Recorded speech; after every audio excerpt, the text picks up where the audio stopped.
Hey guys, my name's Owee Cooperlong. I am 22 years old.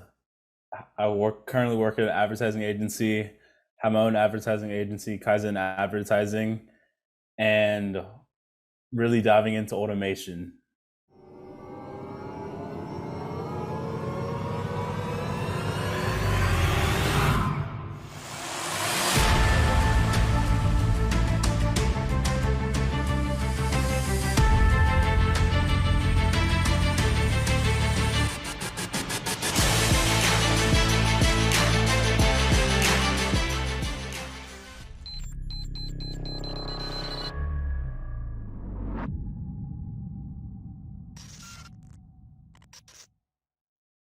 Hey, it's Kellen. And today I think this is going to go on Diversified Game, but if you see it on any of my other platforms, Kellen Cash Work Break Conversations, it's just because I need everybody to hear this. I'm going to be sharing this story for those of you who say you want to live the African dream. I don't have Akeem, but I have Owee on, and he is going to give us the game because I got connected through him because his grandmother is going for sainthood and has hooked me up in Sierra Leone and just cleared my mind. But he has lived in Africa. His father is a full-blown Nigerian, does business, but we're going to always promote Africa, but also talk about the realistic, Africa, not the dream that so many of you say, oh, I just can't wait till I get to Africa and all my problems that you're going to bring with you to Africa. Just they won't all end in Africa. Some will, but not all. So welcome to the show, my bruv. How you doing? No, I'm good. This year's been amazing. Coming out of just a world being closed down, and it's crazy how everything's being portrayed, just even in South Africa, and how like lockdowns are still happening there. And speaking to my mom and how she's living out there compared to like in the US. But yeah, everything Well, has did been you, good this year. when the pandemic started, were you already in the States or were you still in South Africa? So yeah, I moved to the States in 2016. Born and raised in South Africa, Johannesburg specifically. Grew up in the suburbs um, of like Bryanston, Paulsdorp, if you want to get into the specifics. But yeah, I grew up in the suburbs. Went to the school called Rivonia Primary School. Instead of middle school in the States, it's called primary school. Um, then I moved to like it was my high school year, 11th grade. I was done in South Africa, moved to the States to finish my senior year, and yeah, I just wanted to pursue my dream of becoming a basketball player. And it was just interesting taking a jump because of the basketball still blowing up in Africa as a whole, and I want to like get into like the NBA moving to Africa, like and them forming their own league, because this should have been happening 10, 20 years ago. It should have already been a thing, and the NBA shouldn't have had to come in for that to have been established. But I player and I wanted to take my skills to LA and like test that out and see if I like could actually compete like with the best of the best.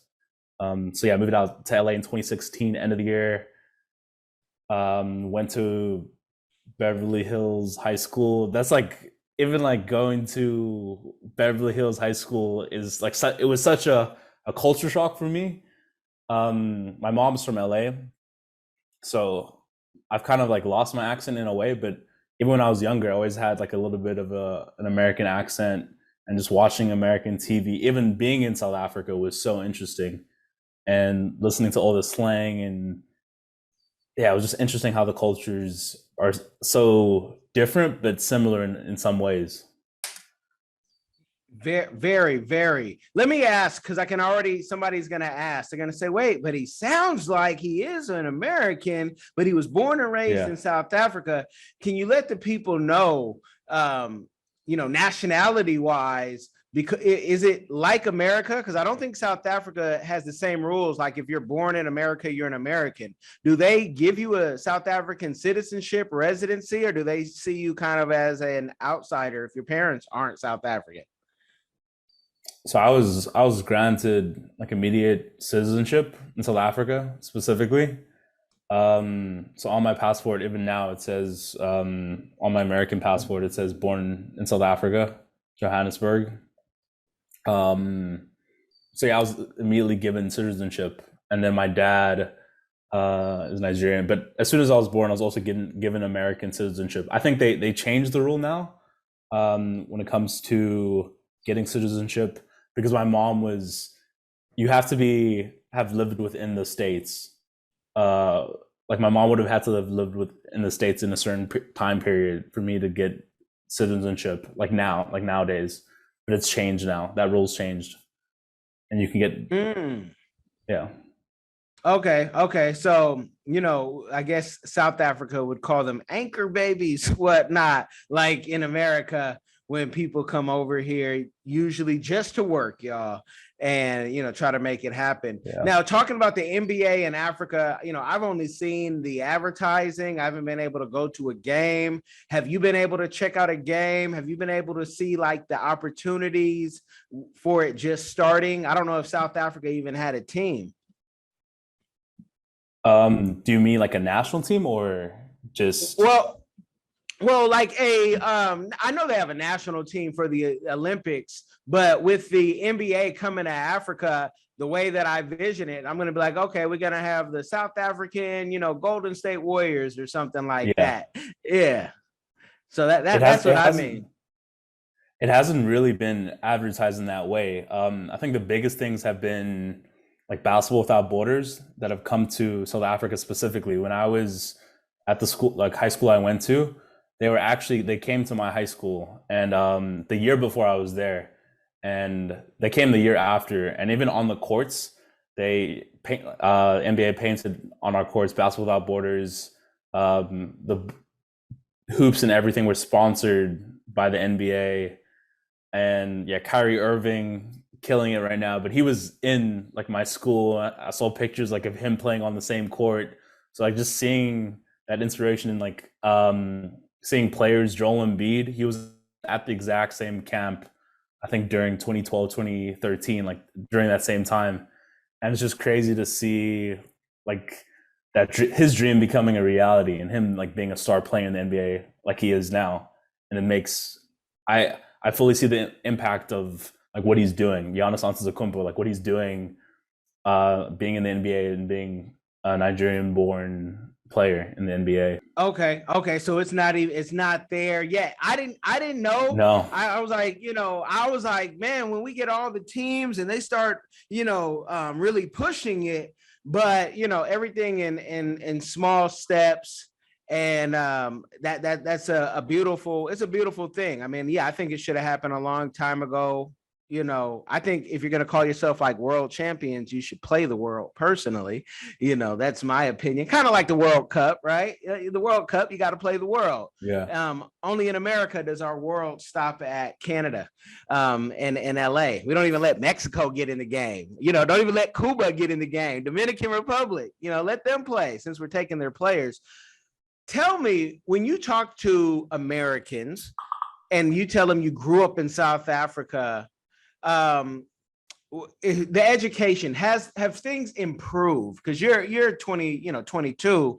I remember when they were telling people, oh, your English is so well.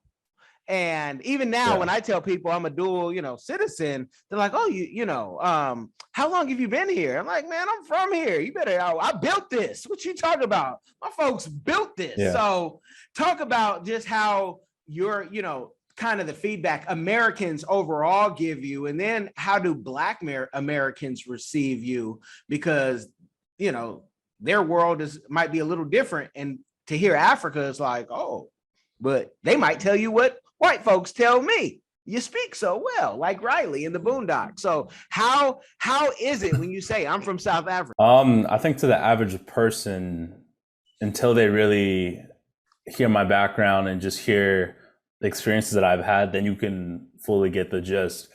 But I would speak to like a story of when I was younger and I visited LA, and it was interesting because my mom was from LA and I was like a little kid. I was like 7 years old, and I was telling my cousins like, "Oh, I'm South African," and they kind of felt sorry for me. They were like, "You're from South Africa? Like, shame. You're not gonna have You're probably like staying in like some small little shack, I'm sure in their heads, or you're like, are you riding elephants to school and like all these kind of things.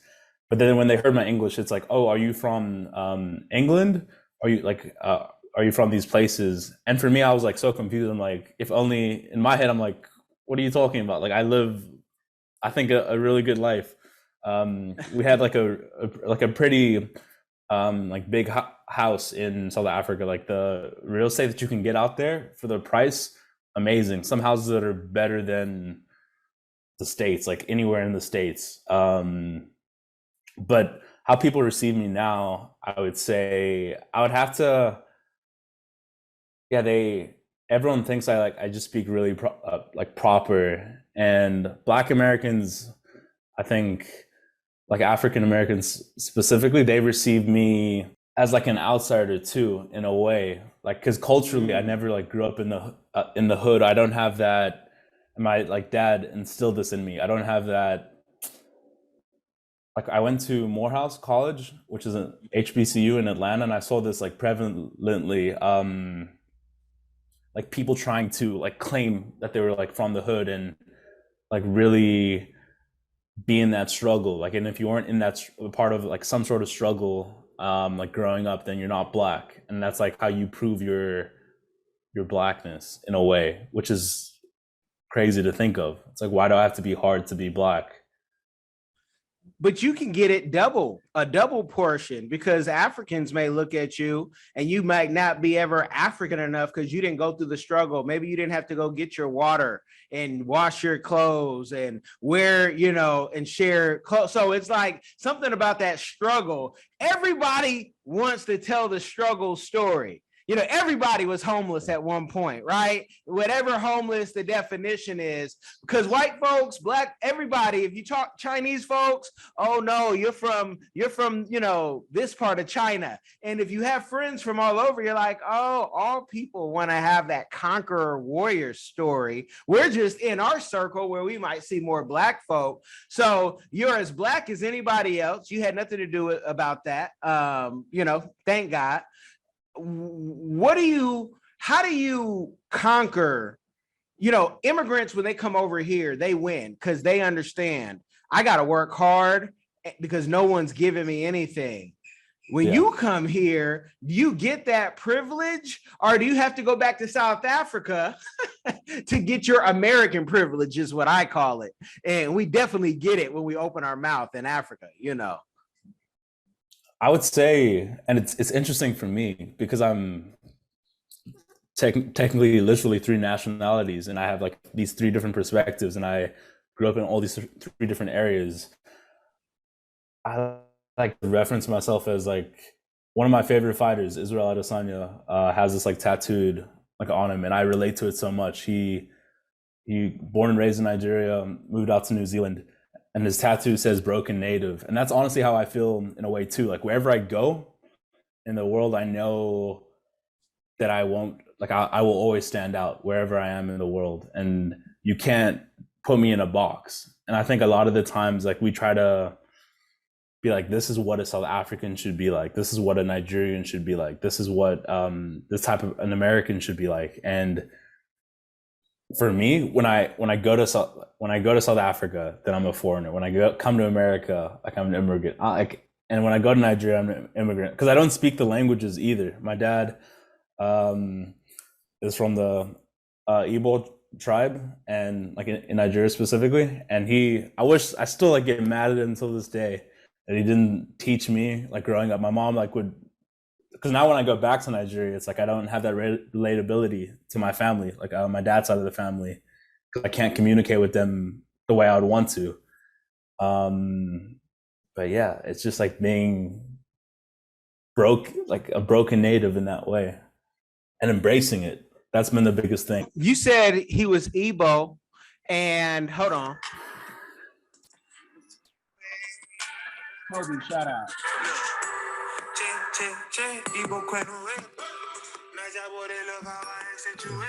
I gotta do that for my super eagles out there. They know I love Toby and Fat, but it's interesting that you say that, because in a place where Black Americans run to the Caribbean or run to Africa and say, "Oh, I belong," but you're still not a local, and you might never be. Like your mindset, you've been exposed to, maybe it's the future. How did you like settle mentally with that? Because growing up, kids are always trying to fit in. Young people are always trying to fit in and get in where we fit in. And you talk funny in all places. I can relate. How did you get over that hump to be comfortable with that, if you've even got there yet? I would say maybe when I was younger, like even the name that I have, Owee, my full name is Owee Lavior. When a teacher would like raise, like same thing in class. Like if a teacher would say my name, even in South Africa, it's like no one knew how to pronounce it, and that has always been like a key sign for me. Like you're different, you're different. It's okay. Like it's okay to be different. It's okay to be different. And the structure that my parents gave me, both my parents, and just telling me, my dad telling me his history and his culture, and even taking me to Nigeria and um, meeting like my family, his side of the family, and just getting rooted in who I am. Same thing with my able to travel and like see both perspectives, and the strong like rootedness that my parents gave me and belief in myself, like no victim mentality. A lot of people have like a victim mentality in so many different aspects of their lives, but I just fully embraced like who I was and who I am as a person, and it's a continuing journey. It's a continuing journey, and like the older I've gone, the more comfortable I've gone. When I was younger, I was like very dark. I still am, and like that was a struggle in itself. Like I don't know if people like get into this, and it's crazy in Africa. How can it's the same thing I would say in America? Like light skins, for some people they're like worshipped compared to like darker complexion people, and it's like especially with women too as well. That's the thing that black people put against each other, and it's frustrating as a kid because it's like, oh, I don't want to be in the sun, or like, oh, I want to. Like I had some friends in high school that I know that like took bleaching cream, and so this is in South Africa, um, like dark, like a little bit lighter than me, um, which is crazy. I'm like, and it goes to just like the complex that a lot of people have, and again, my dad would just kind of brainwash me with that positivity, like you are blessed and you are important, and um you are amazing, just like continuously in my head, and it's like it's stuck. Like no one could tell me that I'm not great now. um but also just like seeing the world for myself. Like South Africa's I love South Africa, but don't get me wrong, like there's so many pitfalls that it has. Like with the diversity of the different tribes, Zulu, Xhosa, Ndebele, and all this diversity, there's still wars that are happening in the country, like due to xenophobia. Like literally Africans. So like let's say you're Zimbabwean and you immigrate to South Africa specifically. There's people that are being killed because of they're the neighboring country. Same thing, and not the same thing, but like how Americans are getting annoyed with like the Mexico border. Of obviously, if you immigrate somewhere legally and you're there and you're just bettering the country in that way, like you should be appreciative of that. And that's not happening. Like there's no right way. You can't justify like killing someone, and that's some of the atrocities that are happening in South Africa that isn't being publicized in the news, and it frustrates me. I was actually speaking about this like with my mom, but yeah, it's just this balance of understanding the history, because just all the tribal wars that were going on between the different tribes, and that the mentality of like the people, like if I'm from this tribe, like I feel like I'm better than you, and I feel like Mm-hmm. it's kind of like I know in China they do this like quite a bit. It's like my family name has importance. Like even if I am like wealthy, and I don't have a specific last name, then I'm not seen as good in a way, if that makes sense. No, it definitely it's like a form of like a caste system. I mean, your name globally follows you. You know, Nipsey Hussle would talk about it, man. He'd say, you know, last time that I checked, there was no smut on my name. You know, Dame Dash talks about how he doesn't hustle for his first name, but his last. And he even in his latest movie put Stacey Dash, who he was beefing with. So your name means a lot, especially when you are a traveler, because you can say a name. I say my wife's name throughout every Cameroonian. Oh, I know one of them. Okay. Yeah, you know what, Famanki, put some respect on it. That's how I want my name and my kid's name, you know, to be and whatnot. So let me ask, when you're here in the US, when you're in Joburg, you always hear about the violence. And the violence in Joburg is nothing like the violence in Chicago or Oakland or LA, but it's, you know, it's not really normal. Where do you feel most safe, most secure? In Africa? You pick the country, or in America, or somewhere else? When you say that crime wise, just crime wise in general, like when I'm just Crime wise, or just, you know, where you feel safe, like where's your place to be like, yeah, I blend right here, this is my happy place. that's like such a interesting question.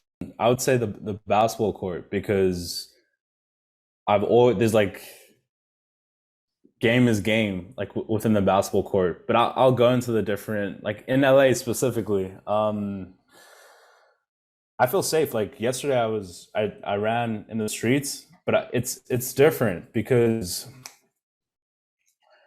I would say like when I'm running in LA, like this, I'll tell you a story of like what happened, and this like it kind of hurt me. I was doing this when I was like 3 years ago. I was doing Postmates, going and delivering food.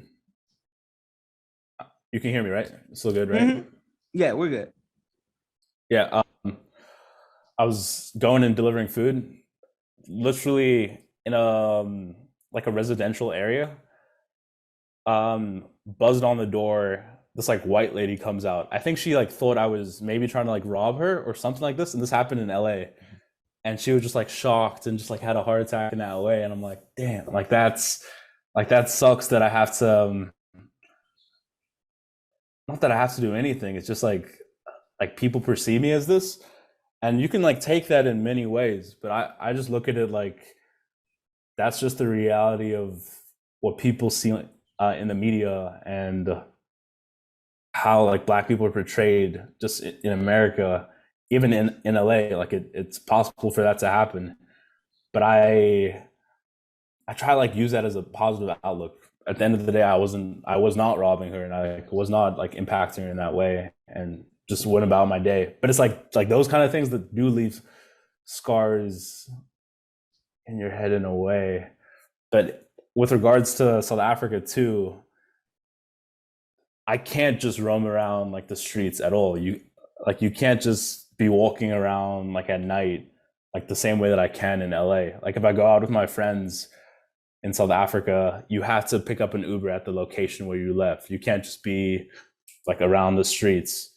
Um, but like Nigeria, you can like which is so interesting. Like South Africa is like such a like extreme, whereas like Nigeria, I actually like feel like somewhat the most safe in terms of when I've been in Africa in general. Like there's no not that there is no crime, but you don't hear of it, and it's not as brutal as it is in South Africa specifically.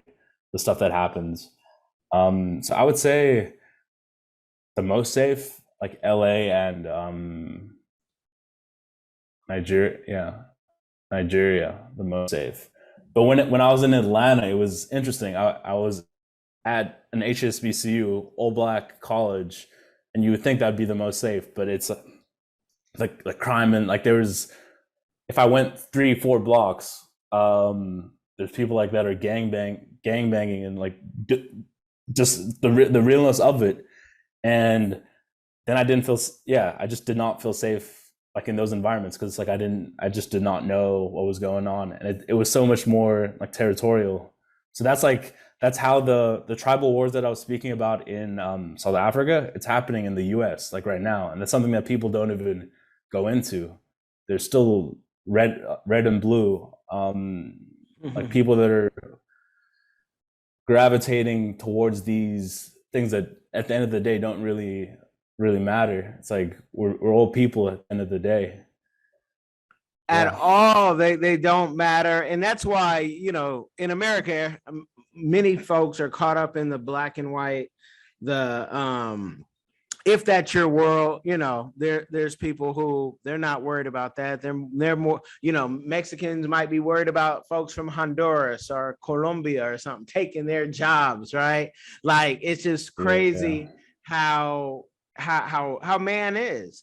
And if you wake up a little bit, you can say, you know what, I can make more money being in all these circles, if you have something to, give the people. Now, you want to have an ad agency. Tell the people why an ad agency. What sparked you? Was it your father, or was it, a TV show you watched to say, I want an ad agency? That looks cool.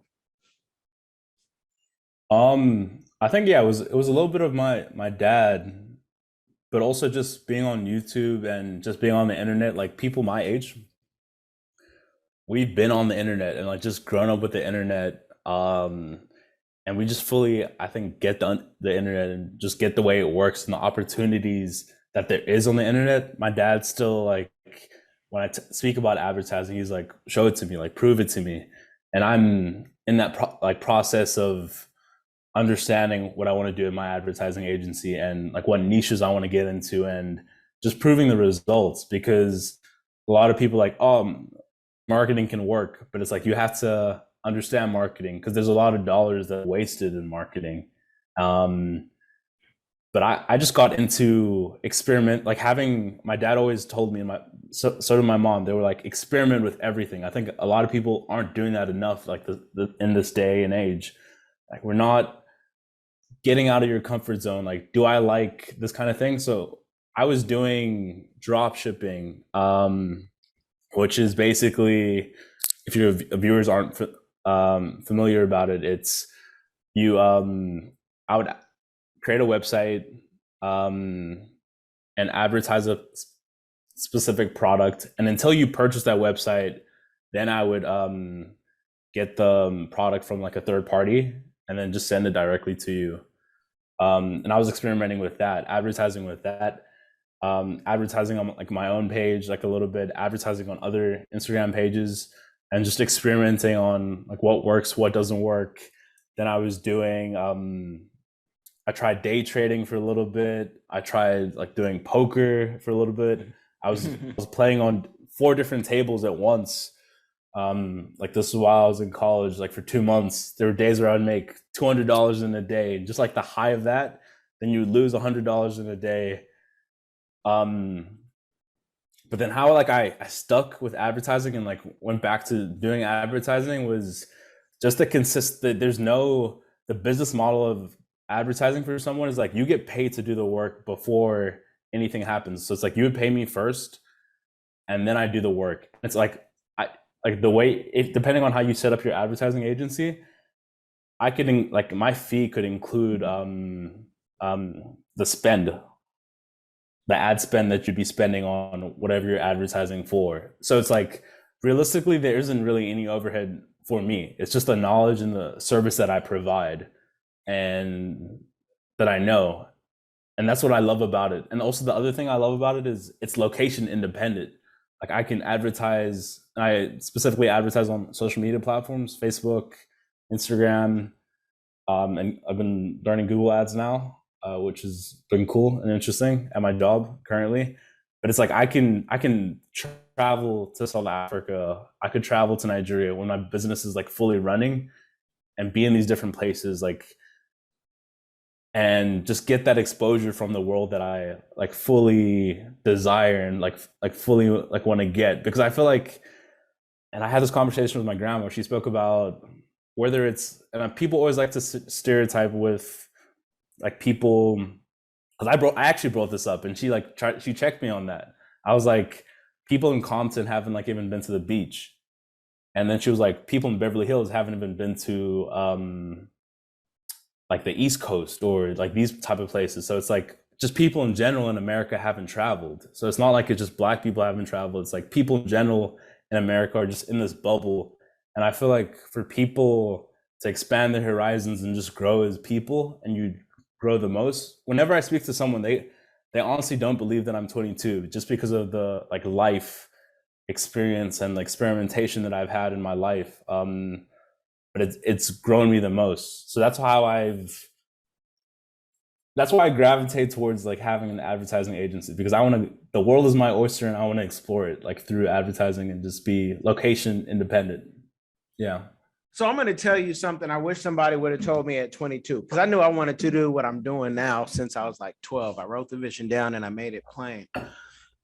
But what they don't what they did not tell me, which later down the line when someone said, "You're not a publicist, you're a business manager, you're rocking deals. Yeah, you can put something on Forbes if you want, and you can pitch them and do all of that. You have all the equipment and the software. You've automated this thing." I used to tell my team, I don't, it's a small team, but I'm like, I don't need y'all. I like the people that I work with, but I don't need you. I can have these technology do everything for me. It can create my thumbnails. It can repurpose my stuff. It can do, Cision and Meltwater and Muckrat can do a lot. But what I wish somebody would have told me was, okay, it might start with advertising, but at the end of the day, when you do automate it, now you are whether you want to call yourself a speaker, a consultant, because you're telling a company, this is what you have to do. This is what it's going to cost you. We're going to do it all for you. Make sure it stays on point. It's going to make you more money. But I already see that there's other things you're going to be able to tell that company. As soon as you stop giving them ads and you start telling them extra stuff, you are now a consultant, maybe a business manager. And those are titles that come naturally. So you set yourself up, especially when you have, multiple citizenships, because one company might power another company. I'll tell you more offline if you want to know. But, in America, you can't make too much money or they'll take it. So you might need to go make another company and build it up and text, hey, this is what this money is going to. And we're all in the same area, but it's different companies, different places. Sometimes it's not even you being a majority owner. You put your wife on when you get there, in 7 to 10 years, I'll say. You put your kids on and let them bubble and learn the business. But that's what since, because you want to be anywhere you want to be. And that's what I love about entrepreneurship and the type of business that I'm in. I have businesses that are dormant that I'd have to like really be there, and I'd love to own a restaurant, but until I find that right chef that I can just invest in, I'm not trying to be at the restaurant every day.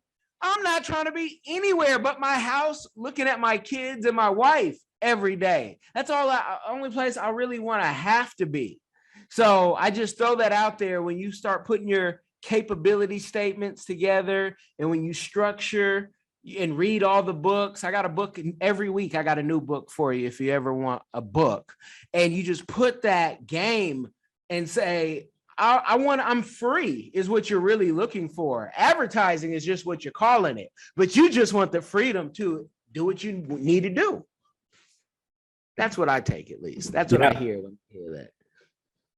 No, definitely. Whatever, it doesn't have to necessarily be specifically only advertisements. And I completely agree with that. Like again, like if opportunity is knocking at my door, I'd be foolish not to take it, or just like an opportunity. And I think that's one of my biggest qualities that I love about I love about myself, is just like, even if I don't feel like I'm ready to do something, I'll still do it, and just jump at that. And I wish more people would do it, because it's like, you have a cool story, even if it doesn't work out. it's like no one's. It's like when I first started applying for jobs, I thought it like all of like every little thing had to be perfect, and if this wasn't perfect, I would not get the job. Where it's like just shoot that shot, shoot that shot. Like I kind of like a lot of the times like just use analogies in all aspects of my life, like, and I compare it to basketball. Like for me, like there's so many comparisons. It's like if I'm at the half court line and I'm just shooting a shot, of course it's not going to go in. But if I keep shooting that shot, it's eventually going to go in. And then I'll understand like, oh no, let me just position myself here and actually get closer to the basket because I've learned this knowledge of shooting that shot and like how to shoot that shot. Then it's going to go in more consistently, and just doing that when it comes to business too, and positioning yourself in different ways. And oh, I did a meeting like this and they perceived me like this. How can I position myself better? So what I would also do in general, like when I was interviewing, was record myself, like again, using technology, record myself and use the voice memos app and like listen to my interviews again. And it's like, if I made a mistake or I didn't understand this question, go back. Or like if I sounded hesitant answering a question, it's like you'd rather sound like you know what you're saying than just like be hesitant about it. So it's kind of that. On my Instagram, I have my bio is delusional confidence, and a lot of the times like the confidence will take you to places that you couldn't imagine. You might not even have the skill, but it's like if you can present yourself and just carry yourself and just fully own your being, the opportunities are endless. Endless. Yeah. I definitely understand when you open your mind to, take the red pill and live that life. But I will tell people, because somebody young will hear you. And I've have some young team members that we've had to correct throughout the decades of doing this type of business. You know what you know, but I tell people it's okay if you don't know. And I'd rather you, especially when speaking on my name, to say, I don't know, but I can find out, rather than assume. Because when you talk to somebody who really knows, they'll ask you Yeah. what the next question is, and then they'll make you look like a jackleg. And nobody wants to look like that. And the scriptures tell us too much information, man. It can make you go insane. You don't want to know every single thing. Leave some knowledge for some people. I don't know what Cardi B is doing or Lizzo. I got people who they keep me informed, but I don't know. I don't really want to know. And nothing bad about them. It's just they live in a world that's not in my bubble. It's just it's not even anything that I would find. It's like if you're a cognac drinker and somebody tries to give you a beer, like, I drink cognac, or I drink gin too. I drink it all, folks. If you want to send me a gift or come on the show and give me alcohol, like High Castle Gin did, shout out to them. But it's okay not to know. And I know a lot of like elders 65 and over, they say, you guys think you know everything. And I'm like, you millennials. And I'm like the start of millennial. Like I'm hanging at the start, the birth of millennials. Yeah. And I'm like, it's not that we know everything, but these computers, I would break things to build them back. And these computers opened up knowledge that you just haven't explored. Plus, Miles Monroe told us, read a book a week, see how that changes your life. And it does change your life. Sometimes I got to force myself to listen to a book or literally read a book. But the knowledge that I have, that's going to make me $10,000 at least this week. And that's why I'm playing that game. You talked about a poker game. You ever seen that Matt Damon movie, Rounders? No, I've heard of it, but I haven't seen it. No. Oh, you got to watch that. That will show you the difference between a young person and then the elder trying to put the young person on. Young person's willing to take all the risk. The elder is trying to pay bills, mortgages. I think Hashesh said rent, school for my kids. You're trying to live this pipe dream, he told the kid, and try to go to Vegas. I'm showing you how to make a living. And neither one is wrong. You just got to be, as an entrepreneur, you got to be willing to be broke. You got to be willing to be homeless, especially in the beginning, if you're going to put it all on the line, which I don't recommend people do that. It's okay to have a job until you're there where you've surpassed your job. Or if you're like me, you're not going to last more than 2.5 years at this job because you have ideas and the boss, no matter who the boss is, they're going to look at you like, you ain't going to make it. You ain't gonna make it, and I don't want to make it. Yeah, go ahead. I would say this to people too. Like, it's like if you have a vision to being so for me, it's like advertising. I want to explore this path, and I don't know where that's going to lead me. But it's like I can position myself at an advertising agency, which I'm currently at right now, learning the skills. Like, a lot of people don't do that. They'll take on jobs where you're not learning anything. Like, if I had to stay at this job for the next 4 years, I can, first of all, I can climb ranks and learn skill that's going to take me places. And it's like I'm developing myself as a person. A lot of people, at least when they get jobs, they'll get like any job, and it's like you'd rather position yourself to get a job where you're learning a skill, or you're able to have the free time to learn a skill. It's like finding that balance. And like looking back at like myself, I'd be like, yeah, I'm still young, but there's so many ways you can do that.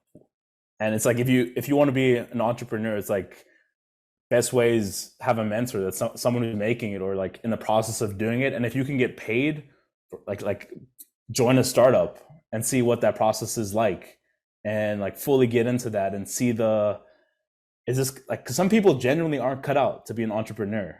Like, and you have to go through that. You have to get beat down. Like, you're gonna get beat down. I've been gotten beat down, like doing sales calls, getting rejected over and over again. Like, even where I'm at right now, like the journey that it took me to get there. I was working at this company selling office supplies door to door, but I got tricked.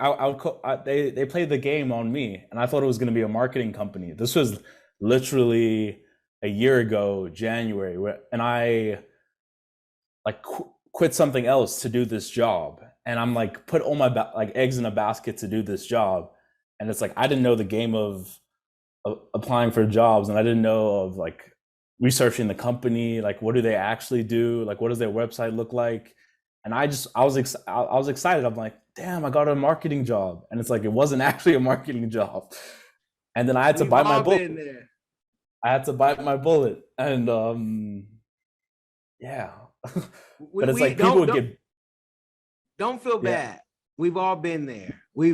So many folks have you because the way they position it I'll say for the newspaper, because it was back in them days, you're like, no, you said it's PR. Or even online, I've seen people say PR or marketing, and I'm like, that's Vector. Vector doesn't do PR marketing. You are the PR and marketing, door to door or calling. So yeah, we've been there. The difference for me, I was blessed to be around entertainment in California.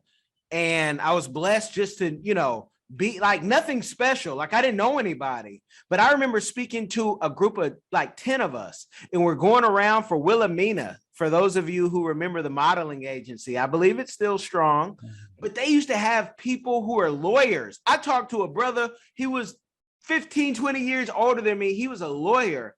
And I'm like, hey, this doesn't sound about right. He's like, nah, it's some bull. But just hang around. We're trying to learn something in this day that you and I are going to be here, because I'm not doing this. I'm a lawyer. I'm like, you're a lawyer? And he in San Francisco. And he was like, yeah, but we're trying to get in. Now, this is like Backstreet Boys kind of time, right?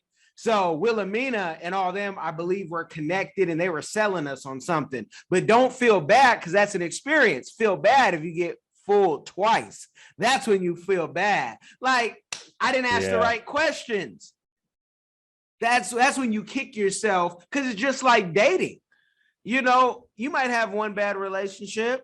You might have one good one. But the thing about it is, not everybody's cut out to be a husband. You got to be able to be responsible for the whole ship. And it's not a lot of men nowadays, especially in America, who are even groomed to need to take care of the whole ship. Not meaning that she might make more money than you, at some point, but you still got to be able to be cool with that and take care of the whole ship, whether you make no money or you got, $100 million of Bitcoin stashed somewhere. And you So when you can't mean, act it. so what do you, Huh? Go ahead. what do you mean when you say take care of the whole ship?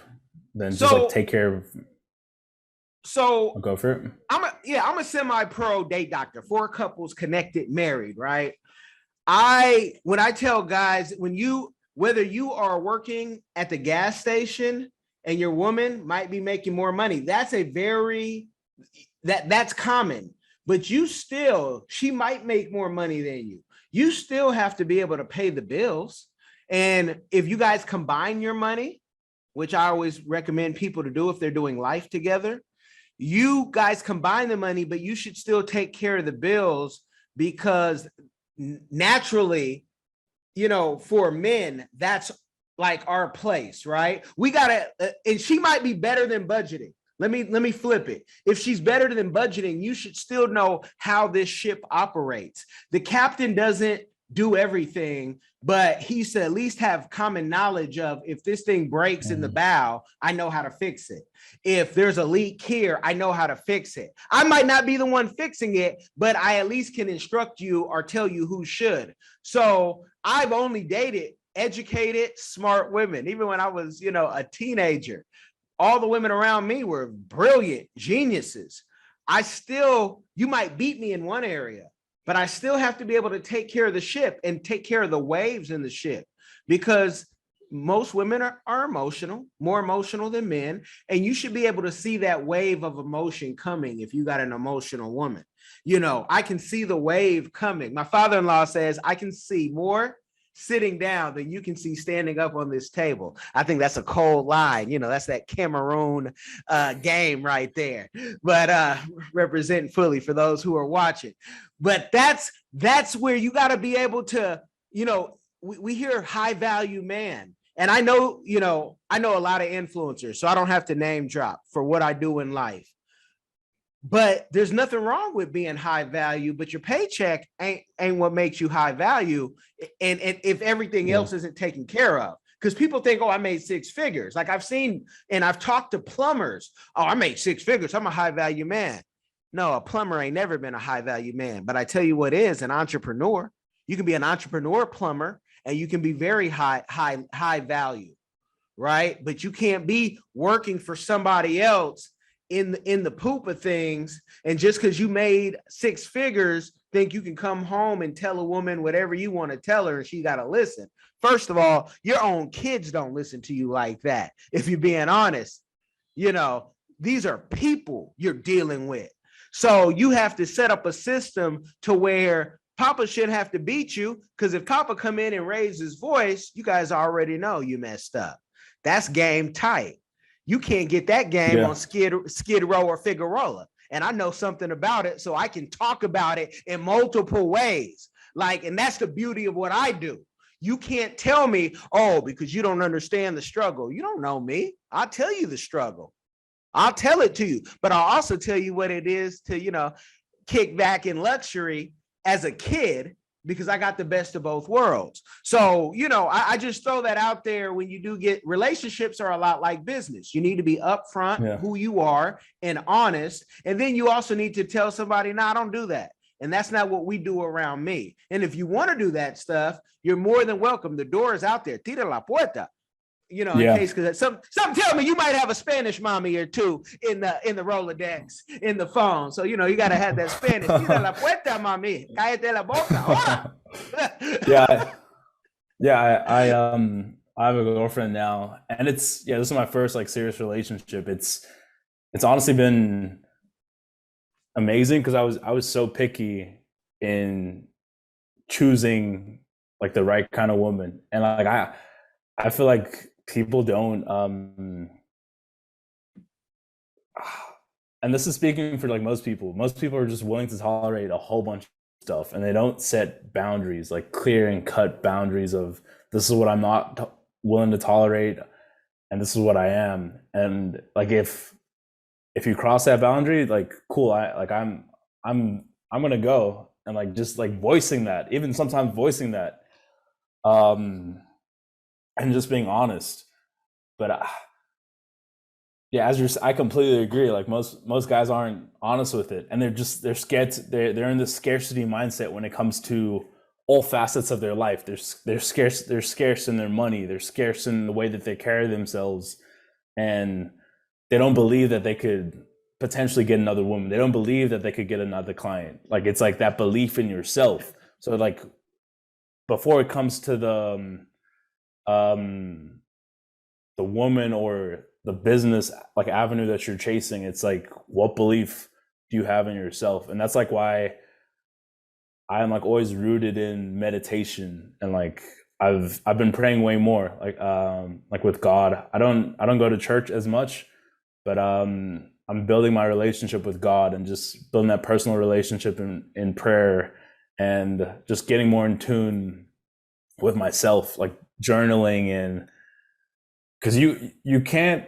it's like your home has to be clean, and your home is like your brain inside has to be clean before you can even do anything out in the world and help the world and just make the world a better place. Because I would constantly try to do that, like put people on game, but it's like no one's going to trust me like when I haven't showed the results, or they feel like they haven't showed the results. Like now, like when I speak, um it holds dividends. I can feel the feeling. It's a completely different feeling, because it's like I'm putting it into reality. But like that shift didn't happen for me until I just like fully started getting more in tune with myself. And don't get me wrong, it's a forever evolving journey.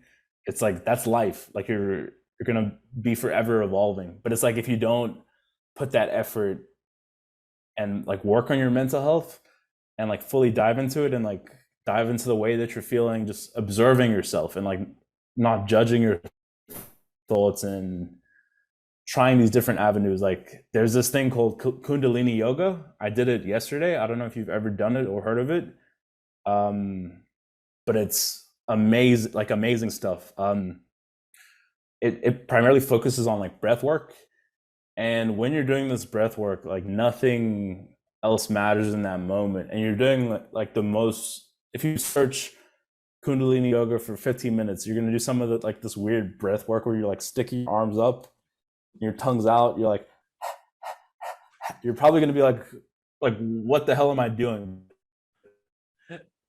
You do that after you can get in tune with your body in that way, you just feel amazing. You feel like a kid again. Like I've cried like doing Kundalini yoga, because it just like brings out that suppressed emotion that's been beat down. Because it's like even with what we're speaking about now, like woman and money, I think this is all surface level stuff at the end of the day. If you're asking me, like, because it goes deep, it cuts deeper. Um, and when you go deeper, like it's like you have to form your structure, and your structure is yourself and your being, and just the way that you think. What are your morals? Like what are my morals? And I know I want to be honest with myself and with other people, and the integrity that I have with myself. Like if I say I'm going to do something, if I say I'm going to be on this recording at 3, like I'm there. If I can't make it, then I'm going to message you before. If I can't do these things, it's like these little things matter, and people forget that. Like no matter what like race you are, no matter what kind of person you are, it's like I hate this. It's like people speak about like black people time, like fuck that. Like excuse my French, but um we need a black people time needs to be represented as on time now. Like why does it have to be like black people always late? And I think these are things that stereotypes that are funny, but the truth is like most jokes have like a funny truth to it. And it's like sometimes we need to mitigate these stereotypes, and like there needs to be a new stereotype. It's like Asians are always doctors, and Indians are always lawyers, like I want that to be black. You don't hear that as a stereotype for black people, and it's like I want that stigma to change. You know what I mean? Yeah. I feel you. I feel you. But we can't people are gonna catch up. Some are gonna be stuck in the mustard. You were talking about, the yoga. I'm not a yogi at all, but I do get down and they do have it on Peloton. And I just do like 15 minutes at a time because yoga is kind of like if you've ever done Billy Blanks. You look at Billy Blanks, they're like, man, I'm gonna do this Billy Blanks. What Billy Blanks got on me? And then you get into like a yoga or even a bar class, and you say, man, I'm getting whooped right now. TRX or something is whooping me. Like, how is this yoga whooping me? And I'm a pretty flexible cat, but it can have you start sweating and depending on what you're doing. So I'm taking it very slow because I want to get up to Russell Simmons status on the yoga, and just be in meditation for hours, but I'm not there yet at all. I'm nowhere close. So I get you. I definitely get you. But it's not even like, yeah, it's not even like within like doing it for hours, because I'm not even at that stage. I wouldn't say I'm like there. But with Kundalini yoga specifically, you don't have to be at a certain like fitness level. There's so many things that you can do, and your body's gonna feel like you've never felt before. It's not a traditional yoga when you're doing poses or anything like that. I would encourage like anyone to do it. Kundalini, like search it up, Kundalini yoga, and do it for 15 minutes. If you don't feel a chemical imbalance, like change in your body, you're mentally gonna feel happier, but just like fully embrace like whatever you're doing when you do it, whatever feelings that are coming up. Like I've had moments where I'm like uncontrollably crying, and as like men and just in general, you're told like you're not supposed to cry. And I think it's like, I think personally for myself, when I have those uncontrollable like crying outbursts, it's because I maybe have suppressed that, where I felt like I needed to cry and I just didn't do it. Oh yeah. Let that out.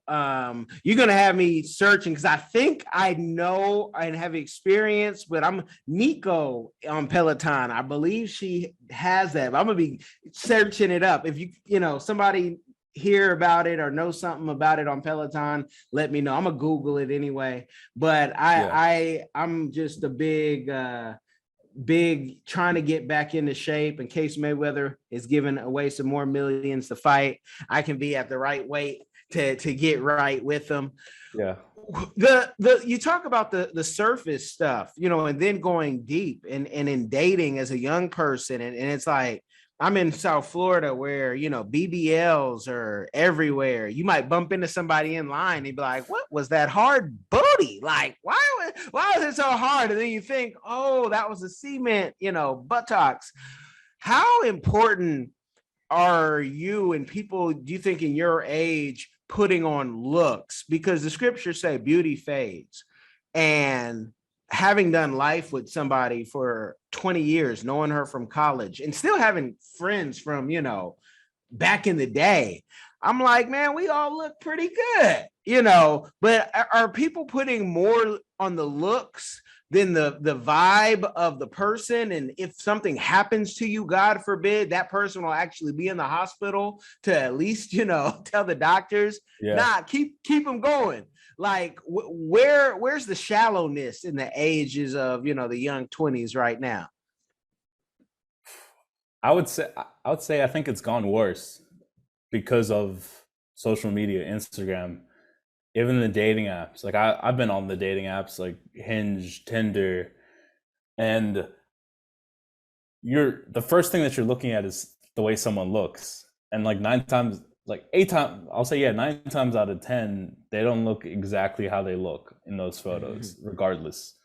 And as you said, yeah, beauty is gonna fade.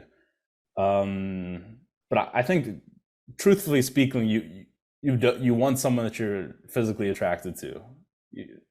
You need some sort of a balance. I think personally, I'd be lying to you if I didn't think my girlfriend was pretty, like in some Yeah, we sort of wouldn't want you facet. to Like say that. We wouldn't want you to say that at all. Like, nah, I don't care what she looked like. Nah, I don't want you to say that. exactly. Yeah, no, Yeah, man.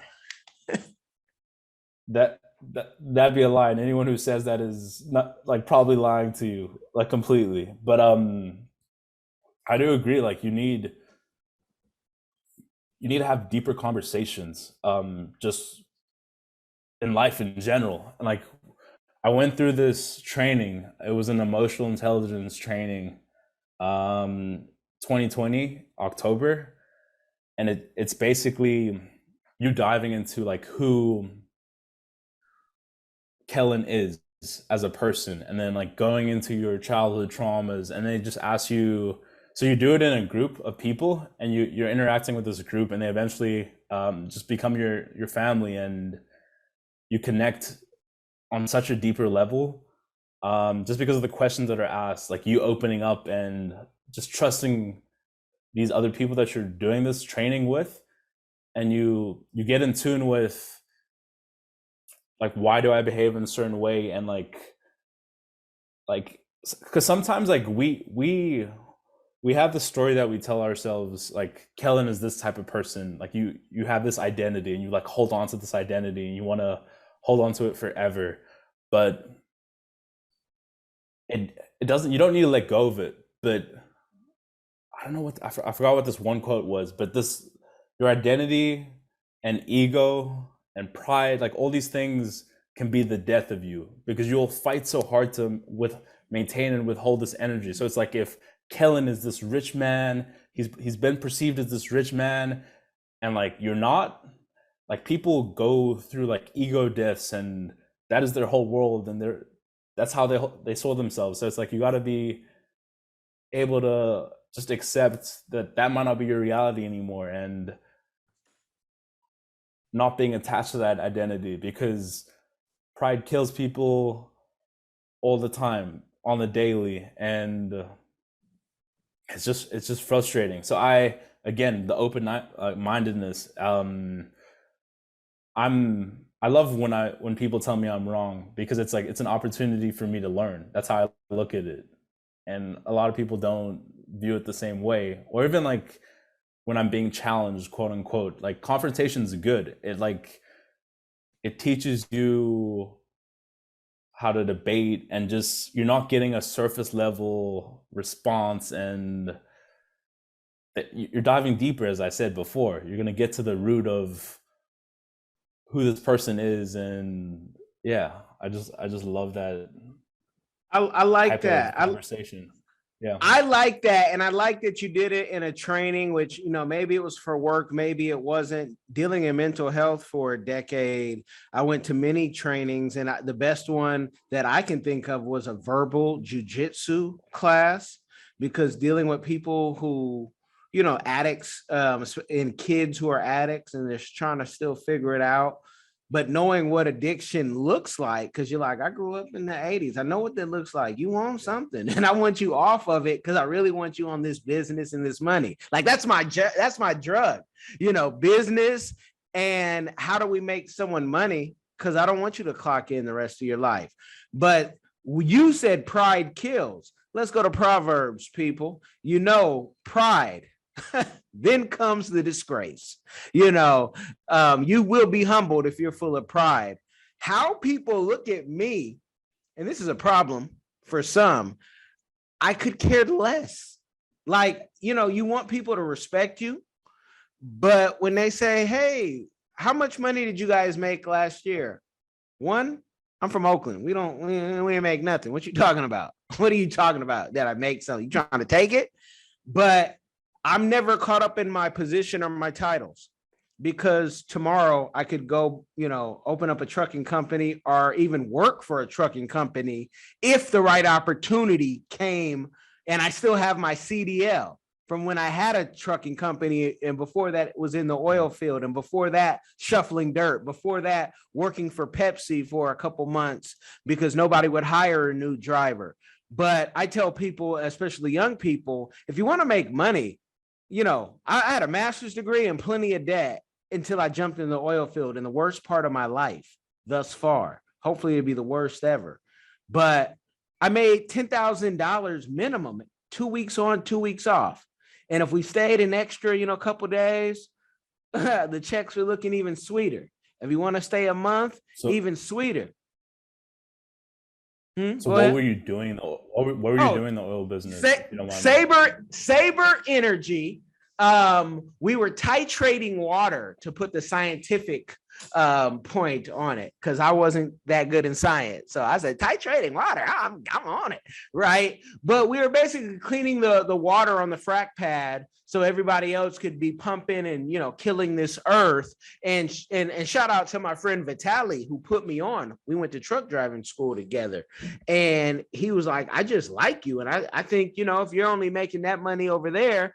He was showing me $20,000 checks he was making, and doing it with ease. He's it's a they call it an old man's oil field job, but really you just have to know that it exists. Anyone listening out there, Saber Energy, you can Google it and you can do your homework. It's not difficult. You need a CDL and you need to be able to, put the liquid in the beaker. Now you are driving a bomb. Driven wrong will blow up and you probably won't be here, but that's why you go through the training and that amount of money getting it. And I only was able to do it for a short time, but I was able to buy my own truck and I was able to do my own thing at the right time and, pay some bills that had to be paid. So, there's plenty of ways of making money. It's not about the money. It's about your purpose and what you want to do for the short term. What we're doing now with my wife and I, we talked about in Grambling 20 years ago doing. We had those conversations. We were in therapy 20 years ago. She's like, "Hey, I gotta go see a therapist. Will you come with me?" I'm like, "Oh yeah, sure. I probably need one, but I'm black. I ain't Yeah. trying to go up in there, and just learning. And now I have a therapist. I can't wait to talk to him. Every week. I can't wait. But it's plenty. Like, never get caught up in this is what I'm doing, because I've McDonald's. 2 days at McDonald's. I only lasted 2 days, y'all. So sad. But I've had like people go on my LinkedIn. They're like, "Why do you put all those jobs? Just put the stuff that sounds sexy." I don't want to just show you that. I want to show you the struggle because I didn't know how I was going to get here. I just knew if I kept pushing. And now I read books that say just get better, 1%, 1%. I don't want to work for anybody the rest of my life. Okay, learn how to make $3,000 a month and let it, just be on auto. Then learn how to do it again and again. Learn what Bitcoin was. Learn what crypto was. We only got into crypto, and I don't talk about like the ins and outs of crypto because the rules keep changing, but we got into crypto because we didn't have no money. And we couldn't, on our parents' card, if they even gave us a card, we couldn't order everything we wanted. So you had to use the school's power. I'm not going to say which school. And you had to mine and do your thing. And you had to learn what the proxy was and the dark web was, because some things you could only get on the dark web. And it wasn't just murder, drugs. I'm not a customer in that way. No bueno. That's interesting. But like you speaking about all the different things that you did, it goes to what I was saying of traveling, because even traveling within itself, like you doing those things came with like putting in like a lot of mental effort, or what other people would perceive as a lot of mental effort and a lot of hard work and a lot of struggle. But the reason why I always like speak about travel and going back to travel is it teaches you that in itself. Like if I go to like Dallas, Texas right now, if I go to Alabama right now, I'm going to be not forced, but I'm going to be placed in a different environment. I'm going to have different conversations that I'm having compared to LA. And that in of itself is going to teach me a new type of skill and a new way to adapt. And I think that people like would view travel that way, and just like go out in public today and just like, instead of you going to the grocery store and not speaking to anyone. Like speak to the teller lady that you probably see a couple of times. Like ask her about like what's going on now, or just like ask her about her family. I remember there was this teller lady, and I'm definitely gonna do this one day because it blew my mind that she was still like working there. I said I was gonna give her crypto. Speaking about that, like XRP, because she was telling me about it. I'm like, yeah, tell me about it, and I like knew about like what she was saying, and she's like, oh, my son's into this, and I'm like, I'm gonna come back here, and if you're still working here, I will give you $5,000 in like XRP. I don't know. I love like doing that type of stuff, and this was like in an old like neighborhood that I stayed in LA. I don't know what made me go to that Ralph's, but I went back to that Ralph's, and she was there, and I'm like, she was there like 3 years before, like doing the exact same job, and it's like an older lady too, and I'm just like, for me, that in itself, I'm like, I personally would not want my grandma to be like doing that, like not putting up with that, but just be within that struggle. Because I asked her like, what was like, what's your dream, or like, what do you want to like, if you could travel anywhere, where would it be? And she was telling me like the Bahamas, and she hasn't had the money to do it. And I'm just like that right there. I'm like, I would love to change that for everyone, because a lot of people haven't traveled, and I've been blessed with the opportunity to travel to like right there. I have like this world map. It's like a scratch map of like different places that I've been to, and like anyone who comes to my room, it's like I've been to 12, I think over 20 countries maybe now. I don't know. But and they see that and they're like, damn, like that's cool. Even like when I look at it, I'm like, damn, like that in it of itself is experience. And I want people to do that, like experience the world more, because I know what it's done for me in my perspective. And like for example, when I go to Nigeria, or just when I go to Africa in general, I'm blessed with the fact, like, so I'll speak to what my dad does. Like in Nigeria, there's things called load shedding and like power outages that happen. Power outages people would be more familiar with, and you have to use a generator. Americans, for the most part, have never heard of like what a generator is, or turning on a generator and consuming electricity. Like probably right now, I have my fan going on right now. I don't know how many watts of energy that is, but literally, there's people that will use that amount of energy consistently to power on their lights for the whole day, and that's all they're using just to do their homework, like little stuff like that. And when I hear stories of people doing that, then I come back to America. I'm like, I can go in the bathroom and literally drink out of my tap water. In Nigeria, you can't go and drink out of your tap water freely because you have to use bottled water.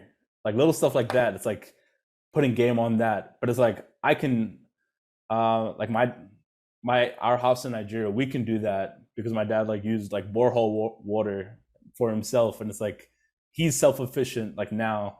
And his company right now, he has like a few, but like one of his main companies is a solar energy like company, and it combines like wind turbines and solar panels. And the house like right now in Lagos is like fully efficient. We don't need the government power, which is NEPA. That's like the power, the government power company. That's what it's called. We're fully like he's fully self-efficient. Like we don't need the government. Like if there was a crisis happening in the world, we'd be fine. Like in terms of electricity and all of that. But that works in Africa. In America, what sucks, and correct me if I'm wrong, because not every place is different, but you remember the pictures I showed you on WhatsApp for the project we're building? We can do solar on like one part of the house, but we'd have to flip the whole roof, right? But solar in Africa, you're off the grid.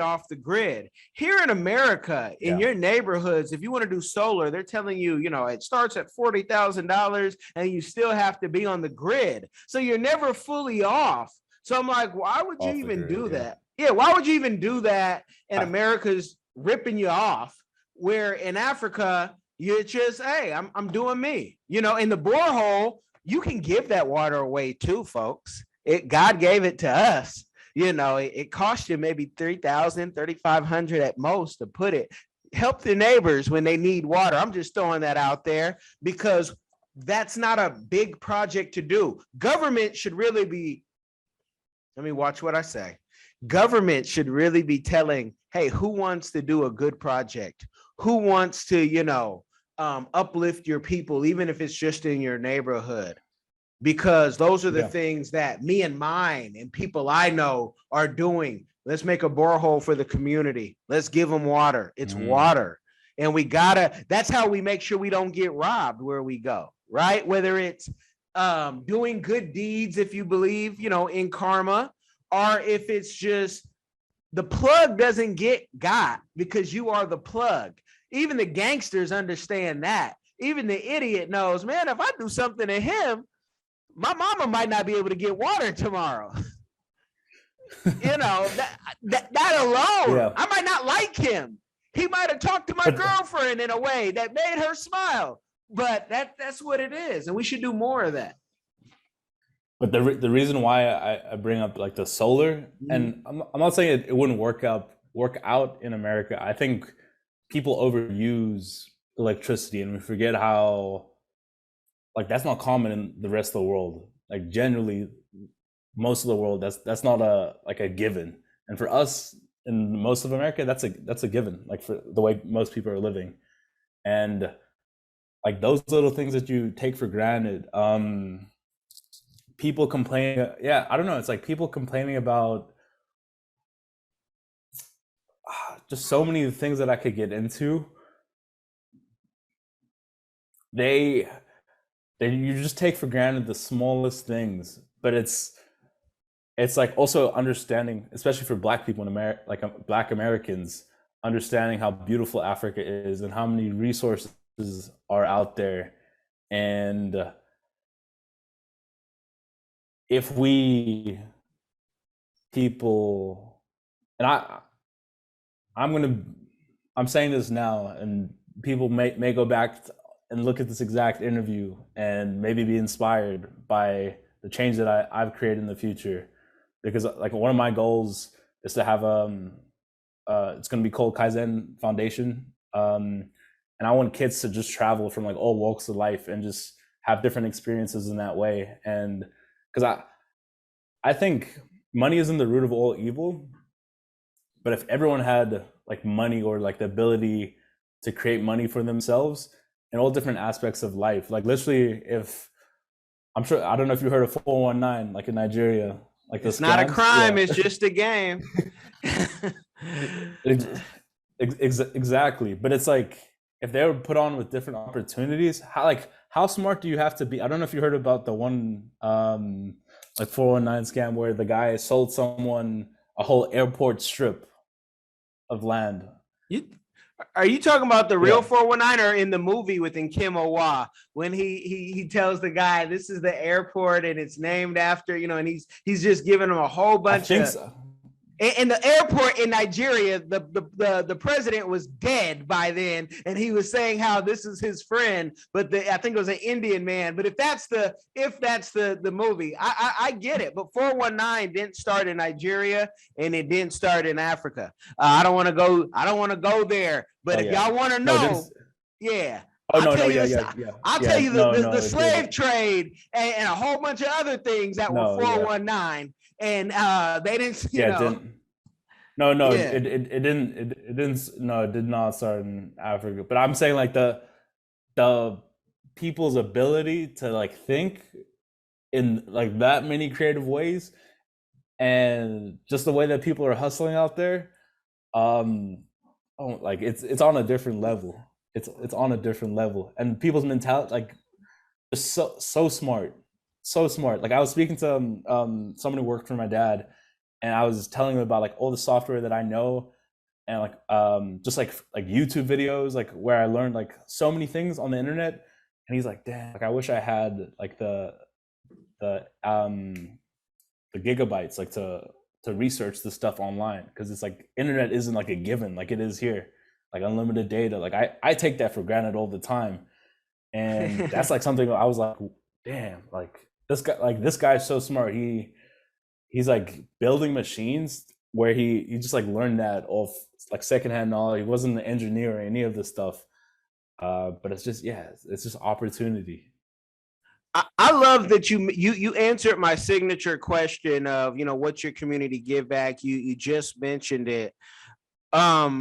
With how we're living and how we have internet at the tip of our fingertips all day.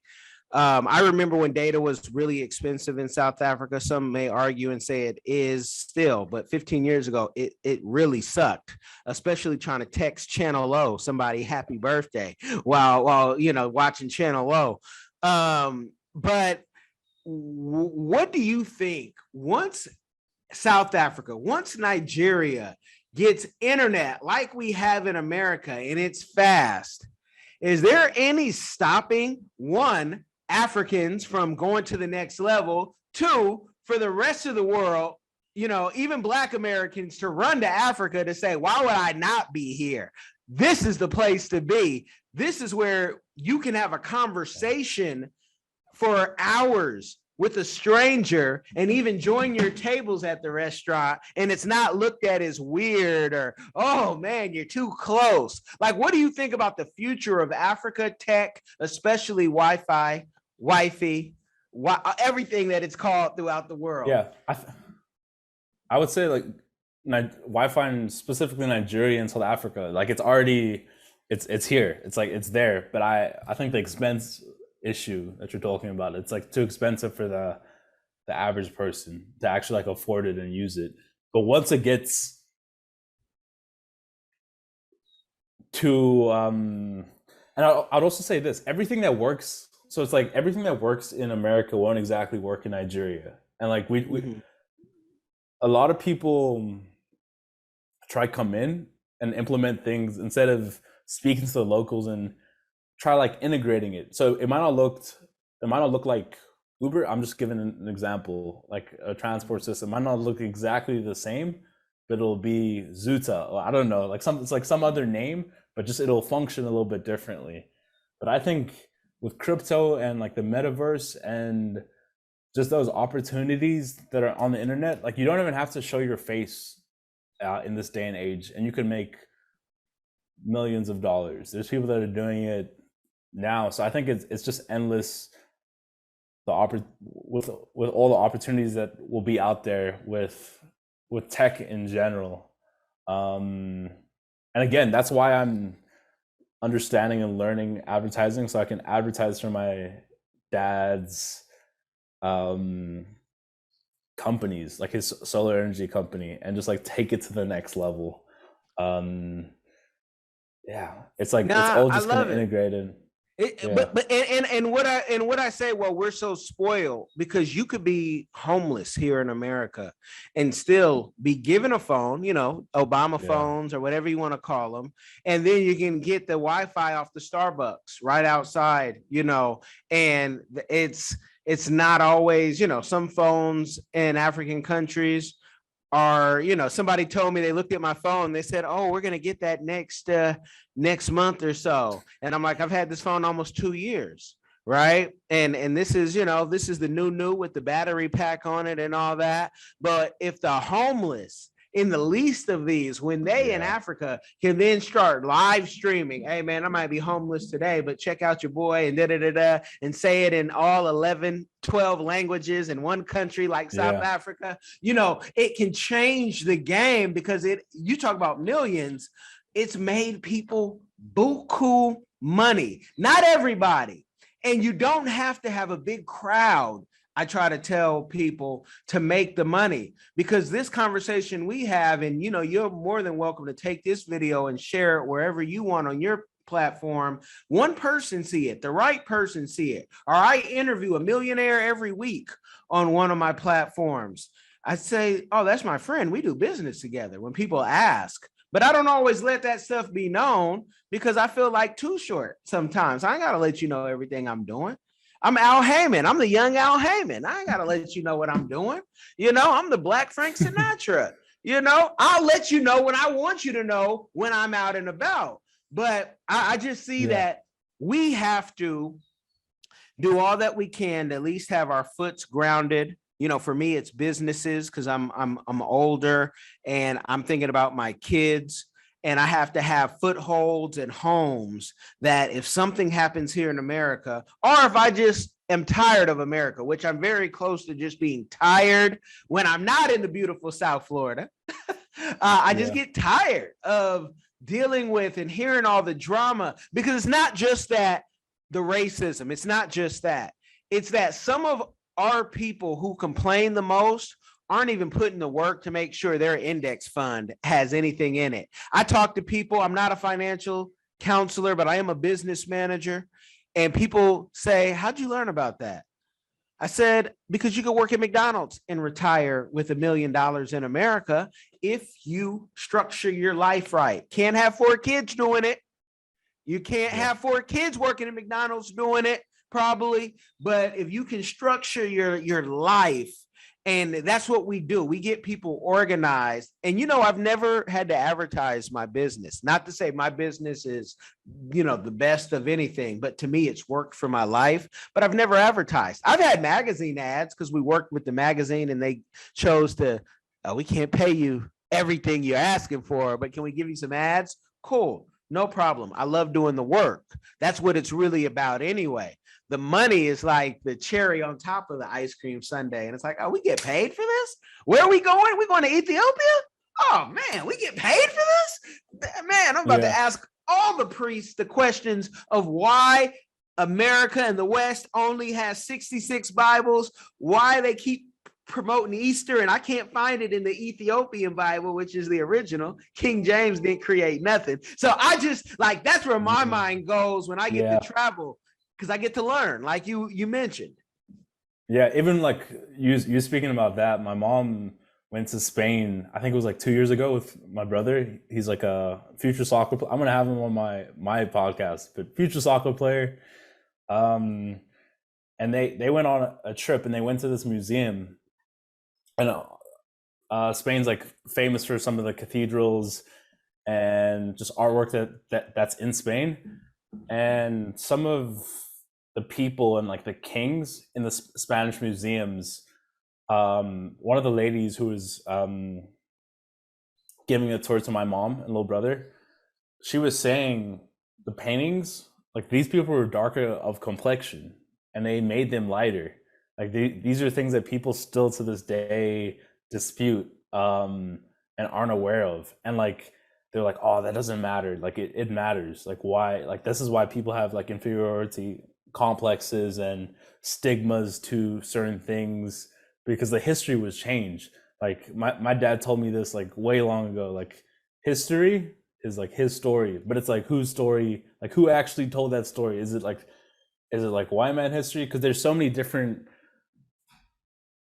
like if me and you watch a crime that happened right in front of us, like right here, like let's say we were together and there was a crime that happened, I would explain it in my version based on my perspective and my beliefs, maybe who the person was, what they look like, what I've had in the past with that kind of person, or stigma, and I might get angry. Yeah, so it's like the way that people describe history has been changed, and like even what's going on right now, like in during these times, like how that's going to be described and differently portrayed is just so interesting. And I even like the way I could go on, like we need to speak about just like news, and I don't know what you think about news and how Africa is portrayed, because it frustrates me, how it's not fully, the beauty isn't being shown. Like most people that think of Africa, they don't, like one of my friends, I was telling him about like the properties that you can get in South Africa or even just in Nigeria, and they look amazing. Like 10 million dollar, 10 million rand, which if you convert that, divide by 15 in the US dollar, I think that's probably like $500,000. You can get mansions in South Africa for that price. And as like I like you were speaking to me about property. I think we had a call before this. Like, and now I'm looking into getting myself property, because it's like there's just so many opportunities in Africa to build, even if you had to get a store, Airbnb, and just like sit on your property, you could buy property for $5,000, $10,000, and this is like things that people don't know. And like truly invest in Africa. I would encourage people to travel and go there because every time I go back to Africa, I'm just like, I know I'm gonna be um, at home and just welcomed, like fully, genuinely welcomed. Yeah, And, even though and like, with that, yeah, I can't give them too much game because I need them to go to the cultured YouTube and I needed them to see everything that you have there. There was a video you had on there. Oh, it struck me. What was it? It was the video, homeless for a day. oh yeah, I'm not gonna talk about it here. I'm not. People are gonna yeah, have to go see that video. It's we joke about stuff like that, or we say, you know what, one day we're gonna jump on the train and just see where it goes. You guys, I want you guys to check it out. I know the best conversation usually happens off air, but that's just because I relax, don't want to get my guests canceled. I can't be canceled. Y'all can't cancel me. I feel so free. I can say whatever I want. But if nothing else, look in the description box if you're not already watching this on the cultured YouTube, because anybody can take this, do what you want. The game is to be shared. That's what we're supposed to do. I got to talk to my young bro off air because I got to have y'all just go check out his YouTube. A good storyteller always keeps them wanting more. Y'all be blessed. Hi guys, I'm Kai Gabiam from the Diaspora channel, a lover of Africa. If you love Africa as well and you would love to visit one day or to relocate to Africa, there is a course out there for you. And this course is My First Trip to Africa, a course well put together by a seasoned traveler, Kellen Cash Coleman. This course is designed to prepare you to travel better, which will save you both time and money. And the great news is this course costs only $20, guys. It can't get any better. Go right now and enroll to this course at www.diversifiedgame.com. Don't miss out.